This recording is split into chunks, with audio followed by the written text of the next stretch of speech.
Olá, nobres e queridos amigos, é um prazer gravar um novo vídeo aqui para o nosso canal. O tema central, na verdade, nós vamos fazer uma série de vídeos sobre processo administrativo disciplinar. Vai ajudar as pessoas tanto para a sua vida acadêmica, profissional, vai lhe auxiliar para conhecimentos básicos sobre esse tema. É um tema muito importante para quem está se preparando para provas e concursos públicos, e eu trarei aqui algumas noções deste tema, mas com um pouquinho de aprofundamento no tocante às decisões principais dos tribunais superiores. Então nós faremos aqui um estudo aprofundado, trazendo como baliza central uma questão bem fechada acerca desse tema, para que você saia sem dúvidas alguma, com um conhecimento mais aprofundado possível. Posteriormente, quando você faz se encontrar com o tema na sua prática, você que é servidor público, você que é estudante, que deseja passar em concurso, também vai entender posteriormente na prática. Então, nós vamos juntar, fazer essa fusão entre a teoria e a prática dos processos administrativos disciplinares. Então, a primeira proposição que eu faço, inclusive eu até deixo o meu artigo aqui na descrição para nós estudarmos juntos. Posso até colocar algumas questões no final, cada ponto sobre o PAD, né? Então nós vamos já fazer esta, como eu posso dizer, familiaridade com esse termo, né? Que se chama PAD, Processo Administrativo Disciplinar. Então, o processo administrativo disciplinar, ele tem a finalidade única, qual seja, investigar e punir as condutas dos agentes públicos no exercício de suas atribuições, desde que conferidas por lei, respeitando-se inclusive o contraditório, a ampla defesa e o devido processo legal. Este conceito eu trago no meu artigo.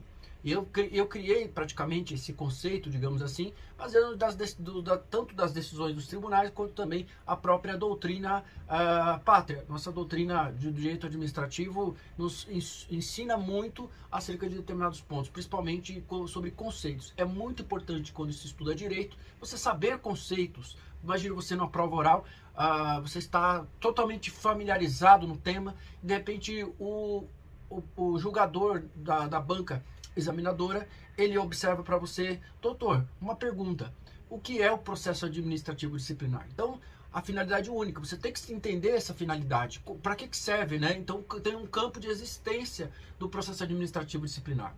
Até porque a finalidade é punir as condutas na esfera administrativa. Então, é fácil do agente público, que ele está no exercício de suas atribuições, no exercício de suas funções, ali passou no concurso público. A partir de então, ele tomou posse do concurso, está em gozo em seu exercício, ele já pode responder por um PAD. E segundo ponto que nós temos que deixar claro, é mediante lei, devido processo legal. O devido processo legal, ele contrabaliza, logicamente, nossa Constituição Federal, né? No quesito quando se tratar da questão do Poder Judiciário, né? Tem a questão das ações judiciais e os processos administrativos. Então, fazendo essa distinção entre um e outro, faz com que você, na prática, não confunda o processo administrativo com o judicial. O judicial é o Poder Judiciário que vai julgar. O processo administrativo é o próprio órgão julgador que vai fazer este juízo de valor em tocante à legislação aplicável. Então, geralmente, a legislação, inclusive, deixo claro, com base no princípio da legalidade fechada, né? Inclusive, o que é isso, né? Bom, já deixar claro. O princípio da legalidade é tudo que, se houver previsão legal, deve ser de modo expresso para que possa ser aplicado na prática. Isso não precisa nem estar na Constituição, não precisa estar na lei, não precisa estar em nenhum lugar. É o princípio, tanto pode ser, logicamente, implícito quanto explícito. Pode ser expresso na Constituição, na lei, ou qualquer outro lugar, ou como não precisaria. Por isso que seria um princípio. E no direito administrativo existe um princípio chamado princípio da legalidade cerrada ou princípio da legalidade fechada. Por quê? Nós temos que aplicar a legislação no seu próprio quadro, sem interpretação além daquilo que está a transpor. O que significa dizer, você encheu o copo de água, é o copo de água que deve ser completado até o seu final, não devendo transbordar esse copo. Aqui eu faço uma interpretação aqui hermenêutica acerca dessa situação. Imagina um copo d'água. Então nós temos um processo administrativo disciplinar para com o objetivo de, logicamente, punir as condutas dos seus agentes públicos. E de onde vem isso? Né? Como que se é aplicado? Bom, primeiro, você deve observar a legislação do seu estado, a legislação do seu município, a legislação federal. Então nós temos um sistema normativo, não só a Constituição Federal, que é a base de tudo, só que nós temos uma lei específica. E por isso que o princípio da legalidade fechada ele vai estar vinculado à legislação em vigor. Então nós temos o Estatuto dos Servidores Públicos do Estado de São Paulo, o Estatuto dos Servidores Públicos do município de São Paulo, ou o Estatuto Federal dos Servidores Públicos que tem vínculo em todo o Brasil, em todo o país. Então nós temos esta questão que é muito importante. Se encontra na legislação, vamos fazer uma consulta. Eu atuo na área da defesa dos servidores públicos. Então nós temos essa questão relacionada à proteção do servidor público no tocante aos seus direitos. Então nós temos que olhar o que se encontra na legislação em vigor, na Constituição do Estado e assim por diante. Então, por exemplo, se na legislação do Estado diz que é proibido você ter uma empresa no seu nome e exercer a atividade contrário aos interesses públicos, isso é uma infração disciplinar. Um exemplo. E também vamos supor, se não havendo nenhum tipo de legislação local ou estadual, ou municipal, o que acontece? Deve ser aplicado, conforme o STJ já decidiu, o Superior Tribunal de Justiça entendeu que deve ser aplicado de modo subsidiário a lei federal, o Estatuto dos Servidores Públicos do Estado não, do federal, né? Aí seria por uma legislação bem específica, a Lei 8.112/90. Então nós temos esse ponto importante. Além disso, o processo administrativo disciplinar não é a mesma coisa que uma sindicância administrativa. Eu até peço para vocês que estudam, né, até que vocês vejam isso na prática, é o seguinte, quem também é um nicho de atuação como advogado, apesar que tem muitas restrições, mas no processo administrativo disciplinar, a atuação profissional é muito importante. Você está fazendo o controle da legalidade dos atos administrativos. Então, o processo administrativo disciplinar exatamente diz respeito a esse ponto. Agora eu vou falar PAD, tá? Você já pode se familiarizar com esse tema. É PAD. Então, o PAD, ele não pode ser confundido de modo algum com uma sindicância. A sindicância é apenas uma intercorrência de uma investigação administrativa. Então, essa investigação, ela vai servir de plano, né, de elementos que tragam indícios de autoria e a existência de infração funcional cometida pelo agente público.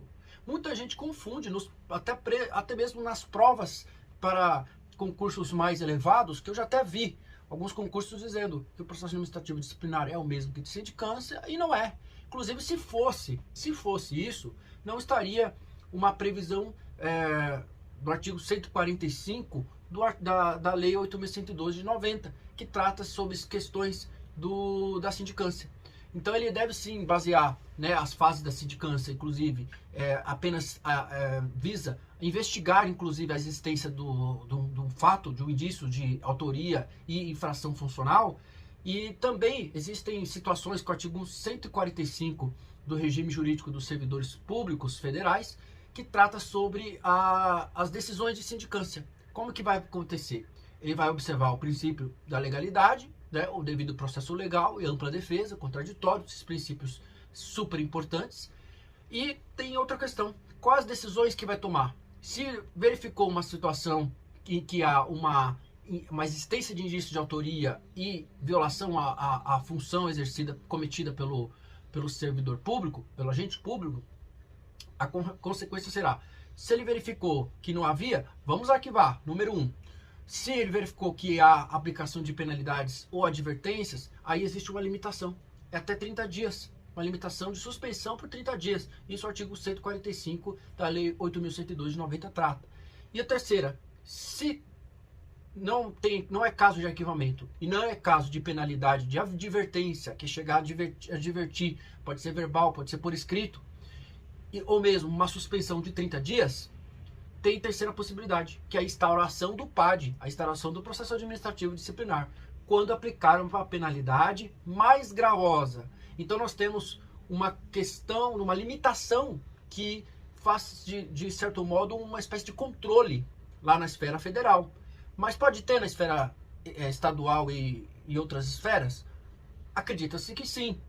Cada processo, cada lei, cada estatuto vai disciplinar sobre sindicância. Nem todos os estatutos do Brasil afora, que eu já li, disciplinam sobre a possibilidade de instauração do PAD ou não, se precisa de uma sindicância ou não, a necessidade que se tenha autoria e materialidade e seja suficiente para que seja uma aplicação grave, de natureza grave, né? Então nós temos essa situação importantíssima. Dois detalhes importantes que eu até mencionei no meu artigo, no meu texto, que está aqui na descrição. Novamente eu peço que vocês façam a leitura para acompanhar a nossa série de vídeos sobre o processo administrativo disciplinar, é que no Estatuto dos Servidores Federais ele trata dois detalhes importantíssimos, né? Primeiro, que o prazo da conclusão do PAD, da sindicância, na verdade, ele dá até, não ultrapassará ou não excederá os 30 dias, podendo ser prorrogado por qual período, a critério da autoridade superior. O artigo 145, parágrafo único, trata a respeito disso. Além disso, o artigo 54 da mesma lei trata que a autoridade administrativa, que entender necessário instruir o PAD, os autos deverão integrar no processo como peça informativa da instrução. Então, a peça, sendo peça informativa da instrução, logicamente, isso fará com que esse PAD vai facilitar ainda mais um critério de julgamento, porque você vai ter que saber como se fosse um inquérito policial, né? Vamos comparar um pouquinho com o inquérito policial. Aberta a sindicância, feita aberta todos os procedimentos de investigação, vamos abrir o PAD para apurar a gravidade da situação, para ver qual tipo de conduta vai ser aplicada ao caso concreto. Seria comparando ali com o direito penal. Agora, no PAD ainda temos a parte final, deve haver uma lei específica, conforme mencionado, e a própria lei federal, nós temos no âmbito federal, que isso também deve ser observado também aos outros ramos, né, na verdade, a outros entes federados, é que não terá o seu campo de incidência os processos administrativos disciplinares, né? Há um rol ali que trata, né? Então nós vamos falar o que não pode ser aplicado, né? Primeiro, os agentes públicos, agentes políticos, os agentes políticos que, por uma lei específica de responsabilização, no exercício de suas atribuições, ele vai responder. A lei de probidade, ou uma questão relacionada a crime de responsabilidade, se é do presidente da República. Os militares, porque tem uma lei especial militar, né? Tem uma legislação especial tratando a respeito sobre o PAD militar, né? Existe dos militares federais, e também temos alguns sistemas de apuração de condutas contrárias à legislação. Temos os particulares em colaboração, como por exemplo o estagiário de uma autarquia, de uma fundação, qualquer tipo de ente público que não é servidor público, então ele não deve ser aplicado o PAD contra ele, em face da sua conduta. Os servidores temporários também não são aplicáveis. Por quê? Porque eles estão temporários, estão regidos por regras próprias. Geralmente é pela CLT, a Consolidação de Lei do Trabalho, que aí nós temos como se fosse um empregado, né? Seria um empregado, entre aspas, empregado público, seria digamos assim. Então o servidor temporário ele tem regras específicas. Os empregados de empresas estatais, por eles estarem submetidos pelos regramentos internos próprios, então de própria sua entidade. Vai ter uma regra específica, se vai ter lá as condutas, situações específicas que podem ser aplicadas. Os empregados públicos de pessoas jurídicas de direito público federal, porque existe uma lei específica, a Lei 9.963 de 2000. E também, por fim, nós temos os terceirizados, aqueles que prestam serviço por delegação do serviço público. Aquele que passou, no caso, ganhou uma licitação pública e presta serviço é considerado como terceirizado. Nem sempre tem a licitação, pode ser contratação direta, mas são terceirizados, eles não respondem um processo administrativo disciplinar. Então eu vou encerrar este vídeo, nossos 14 minutos, nossa estreia sobre processo administrativo disciplinar, agradecendo você que nos assistiu. Eu peço que, se você gostou desses 14, 15 minutos, dá uma curtida, né? Nos motive ainda mais, comente, compartilhe com seus amigos, faça com que as pessoas também tenham esse acesso à informação. Então eu vou encerrar esse vídeo aqui e nós vamos tratar no próximo vídeo sobre as fases do processo administrativo disciplinar. Vejo vocês nos próximos vídeos.